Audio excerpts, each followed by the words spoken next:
Hello everyone. Today we have, does this look familiar? It is a scanner to scan pets that have been shipped. So you wave this over there and it shows the number of the chip. I don't know if you call it a serial number or whatever, identification number. I was about to charge this. I purchased this when I found a stray cat, and this actually did help me find the cat's home, so it was worth the purchase. I guess I could have taken it to a vet, but yeah, I had to have nerdy stuff, so I purchased one of these. But I started to charge this the other day, and look at this. This thing is expanded really bad. It's like it's about to blow. And so I guess the lithium-ion battery is about to go in it. I've taken out 2 screws. I've got the last one here. I'm hoping this battery has a part number or model number or some kind of identification number on it so I can purchase another one. Let's see here. I'll take this off. This is the first time I've been into one of these. This is really cool. Check this out. There's the coil that would adjust my light here. There's the coil that would send out the signal to the chip in the pet, which would in turn transmit the number back and be picked up by this coil. It's really neat. Not much to it. Okay, here's our battery that is a lot larger than normal. Oh good, here we go. We have numbers. There's a 3.7 volt, 800 milliamp hour. I'm not sure what the 2020 means. I don't think it was made in 2020. I think it's older than that. So good. We have a XD 703040. We have a model number. So we'll get this thing out of here. Get the roller fired up. Okay, let's see. We can just desolder this guy like this. There's our battery.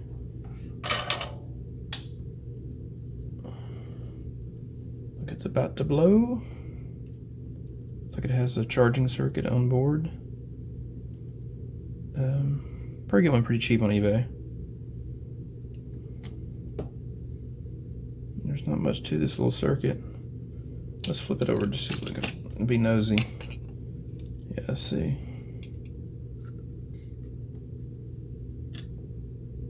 Right. So we have the numbers. We'll get this ordered, and then we'll get the new one soldered back in here and see if we can get this thing going again.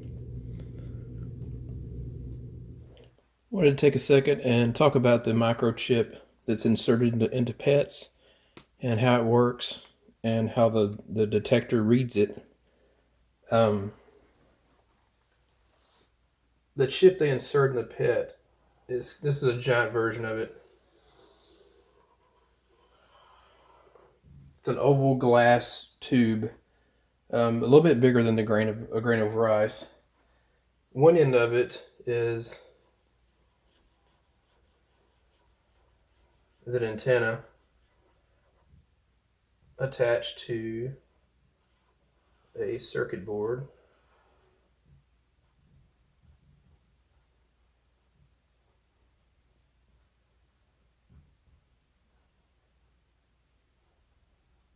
My rendition of a circuit board.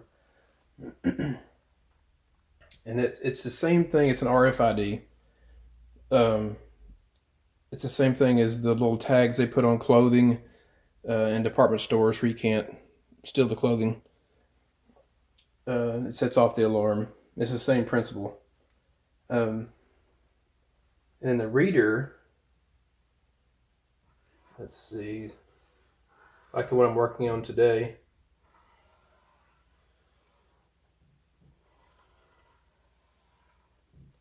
It's got a little LCD display, usually just one button. It's just an on or off thing. What this does, this circuit contains for lack of a better word, a serial number. Let's make up a number.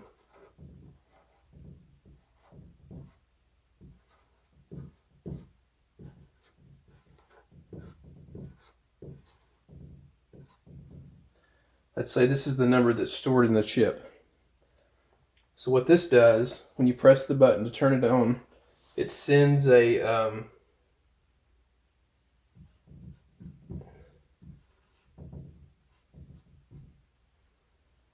electromagnetic field.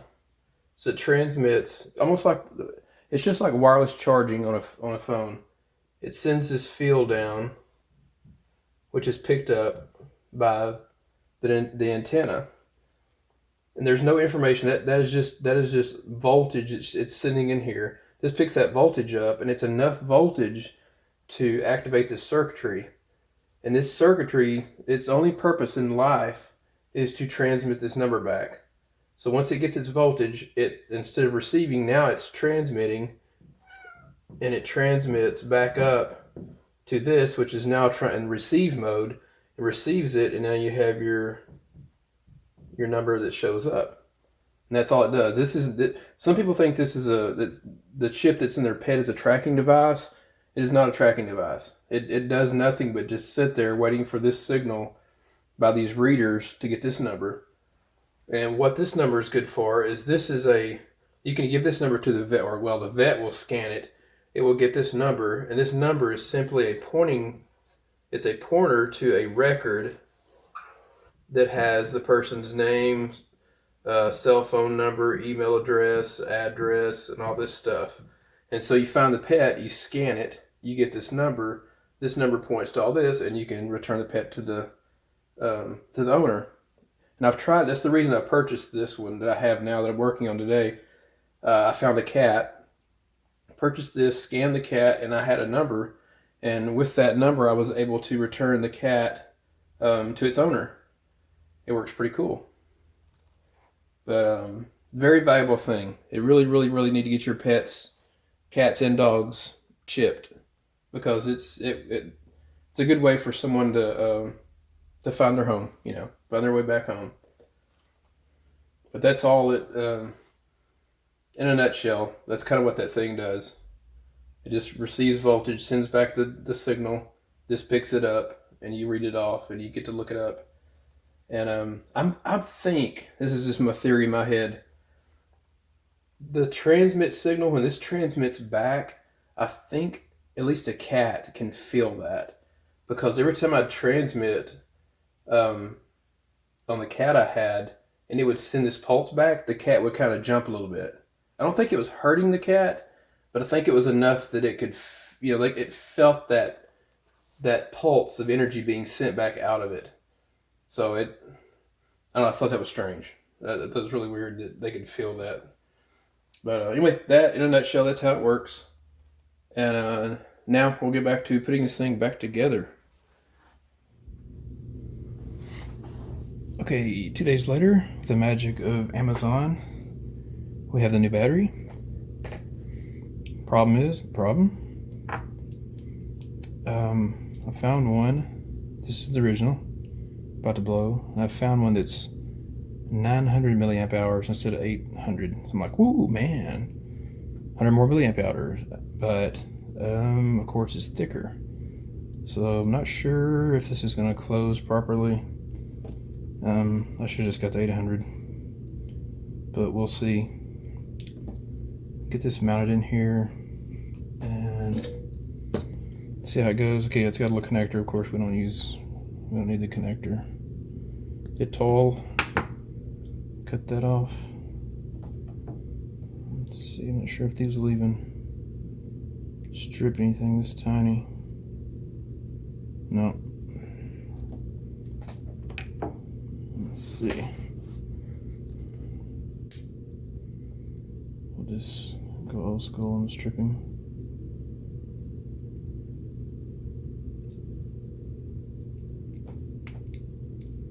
Okay. Let's see. All right.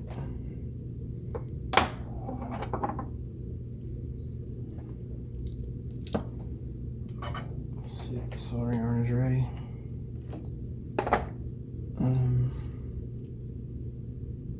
So we're ready.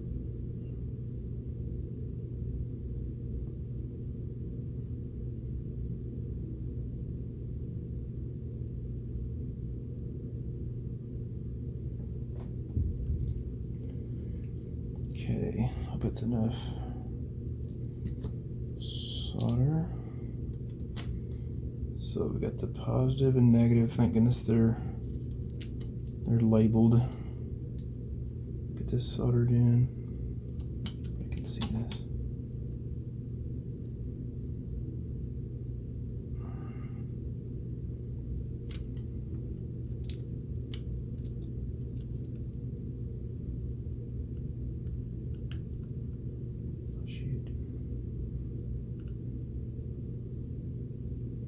Touching for a second. There may still be a bridge between them. Let's check this out.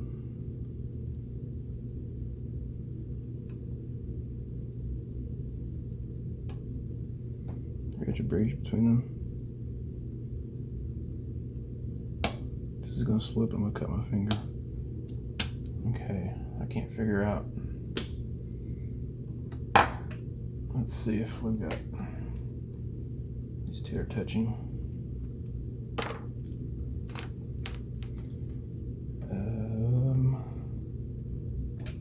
Elms.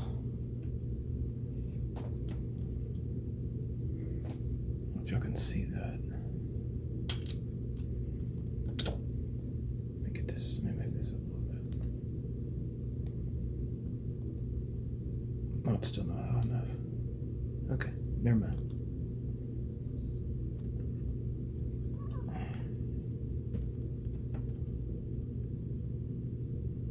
Nope. They are definitely not touching. Oh, while I'm here with a voltmeter, let's check. Let's see if we have any voltage on this battery. That'd be cool. Yeah, 3.9 volts. Ooh, look at that. Came charged. It's amazing. Okay, put this over here. Okay, now I'm trying to get this fat guy in here without maybe something like that. It's got a little sticky left on there, so it kind of holds it in place for you. Get the coil in place. Everything looks good. Looks good.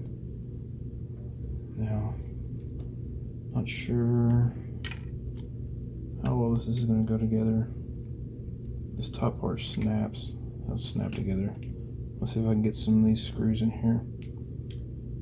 I just had to get a bigger battery. That was really dumb. It's not like I use this thing hardly ever. I mean, how many times do I need to scan a PET for a chip? But I don't know.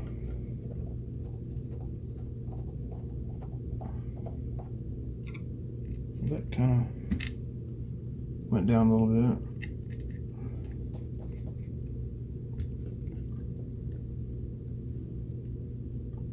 Let's see, what that is almost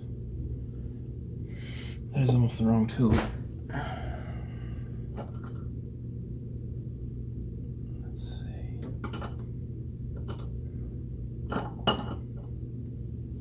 It's almost too small. This one seems too large, but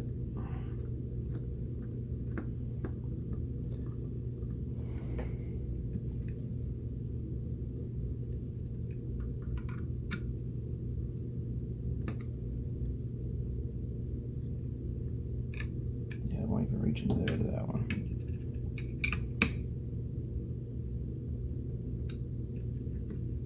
Well, yeah, it's got a little bit of a gap. It's kind of, I mean, really, I think if there was a screw here and a screw here, I think that would actually close up. It's not. Of course, I don't really need to squish that battery either. It's probably not too good for it. But let's see if this thing will come on. Animal reader. It does come on. Check that out. I think I have some RF tags laying around. I know that sounds weird. Yeah, I do. What? No tag detected. Okay. Got some. It even has the number on it. I just have some random RF tags for another project I was gonna do. Let's see if it reads this thing. Okay, I'm gonna push it again. Ah, look at that. See? Pick the RF number, or the tag number off this. That's exactly what it would look like if you scanned an animal. It would just boop, shows that up. You can look it up in the online database or call a vet and they can look it up. And you can find your animals with these things. They're really cool. It's really, everybody should chip their pets. And I say that, and I haven't chipped my cats yet, but I need to do that. It's a cool little device. Actually works. Let me try another one. What does that end in? 0C50. Let's see what this one does. Yep. 9CEB. There's the other tag. Very cool. Very cool little device. And it works. It's just a little bit fat, which I can live with that because now I have 900 milliamp hours, so this will last longer. Not that it needs to, because I probably may not even ever use it again. I don't know. Maybe I will.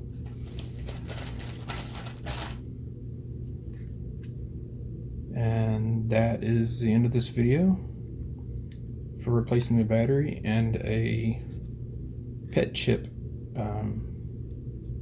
reading device.